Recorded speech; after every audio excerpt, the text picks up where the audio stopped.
But I can tell you this. There are things I know that we all know here that I was never taught. Okay. That I don't think I flatter myself by saying are innate in me, to do with fairness, the treatment of other people, with the care for others, that I expect and hope that they all manifest to me in return. My favorite example is taken from a very famous English book by Professor Richard Titmuss. He's a great old English socialist. It's called The Gift Relationship, and it's about why the British National Health Service has never had to pay anyone to give blood and has never run out of it. There's always enough blood, there are always enough donors. And the commercial element of it has been completely removed. Why is this? Because people want to be of help to other people. They positively like giving blood. I don't do it as often as I might, but when I do, I enjoy doing it. There's something attractive about the idea. I don't lose a pint, because it replenishes quite quickly, but someone else gets one for free, like that. I get a feeling of, well, not smugness, but there's a certain virtue out of this. And it hasn't cost me anything. I'm not an altruist or a masochist. I don't feel I have to lick someone's feet in order to do them a favor.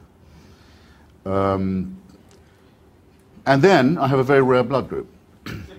And one day I'm going to need a pint or two myself, and I hope that other people will have been behaving in the same way.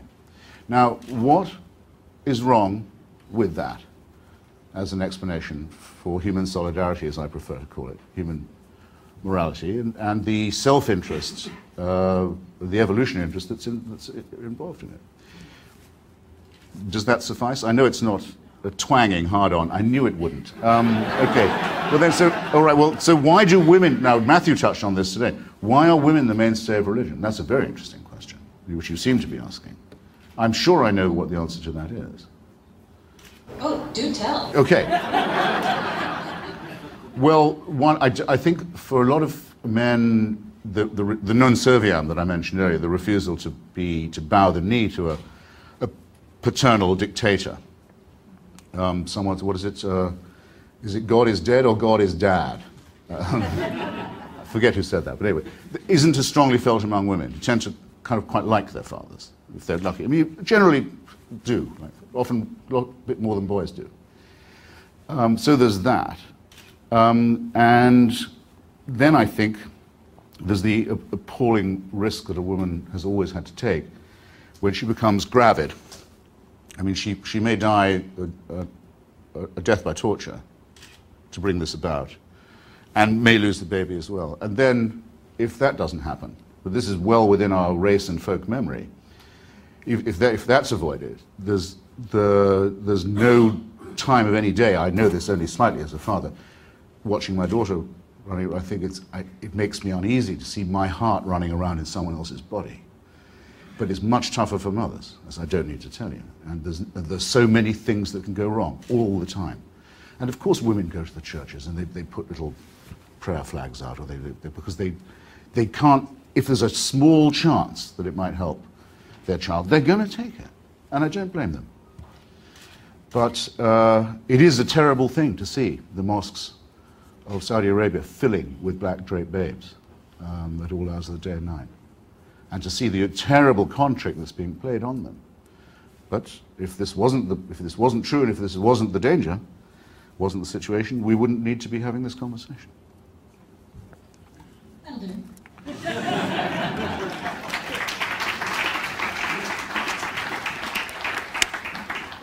Hi, in making an observation, I kind of noticed that I seem to be the only Hispanic here.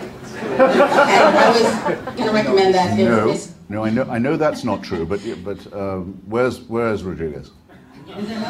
He's back in the bar again, I know. I'll join him later. But I was going to recommend maybe Ms. Dahlia next year could flash a hologram of the Virgen de Guadalupe on the side of the building. Maybe there you go.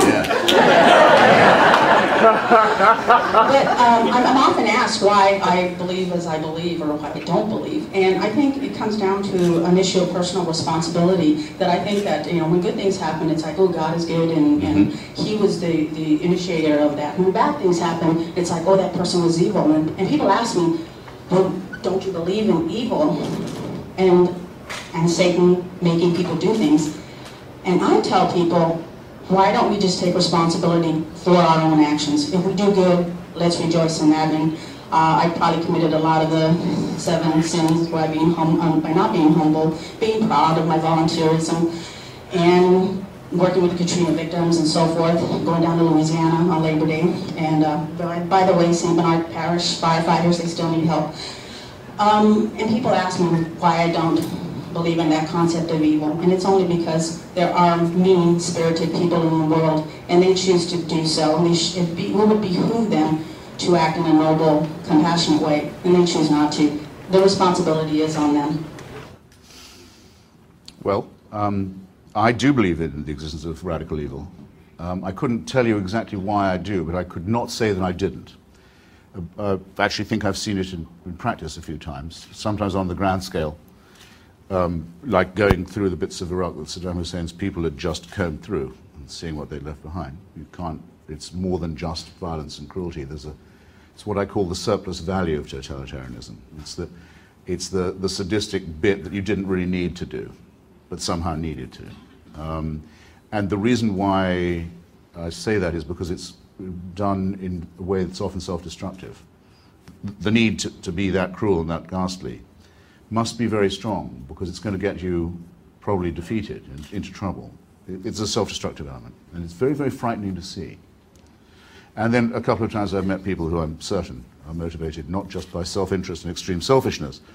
And because we say of the psychopath, well, of the sociopath, I think, we say they don't really care about or know about the existence of others, so only their own lives matter to them.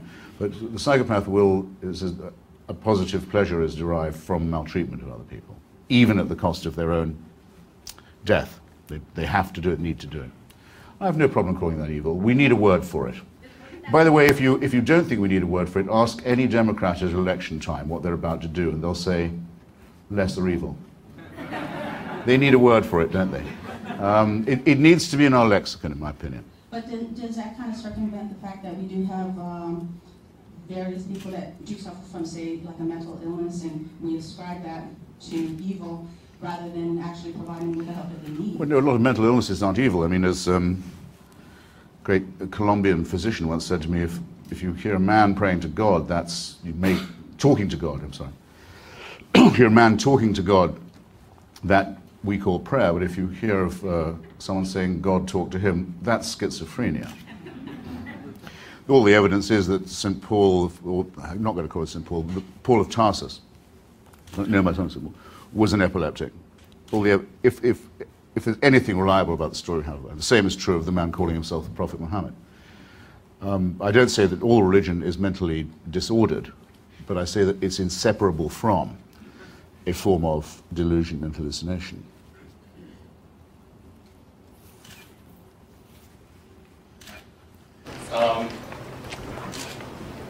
About a year ago, I would consider myself a Jewish, not very religious, liberal. I went on a journey, Never heard of such a thing. And after reading The Blind Watchmaker and The Selfish Gene, somehow I got moved towards reading books on religion. I am not religion. And after reading your book, reading End of Faith, reading God, Delusion, a number of other books, I would say I was an atheist for a week, and then one day I suddenly, when someone asked me, I realized that I was an anti-theist. And that's what I call myself. And I'm wondering, after listening to Sam Harris's talk last night, which I enjoyed, but maybe think about that position, and living in a very politically correct world, especially in California, I find myself on a regular basis confronting and agitating my friends, my family, with this opinion which I can't seem to let go of. And I was wondering if you could talk about being an atheist, you mentioned being an anti-theist a few moments ago, but what is your position on that, and sort of what are your words of wisdom? Well, I've already expended them. In fairness, ladies and gentlemen, haven't I already answered that question? Yeah. Yes. I think I'm going to, if you don't mind, I'm going to say next question. Thanks. Only because we have so little time together. After reading your wonderful book, Missionary Position, about Mother Teresa, Thank you. I'm wondering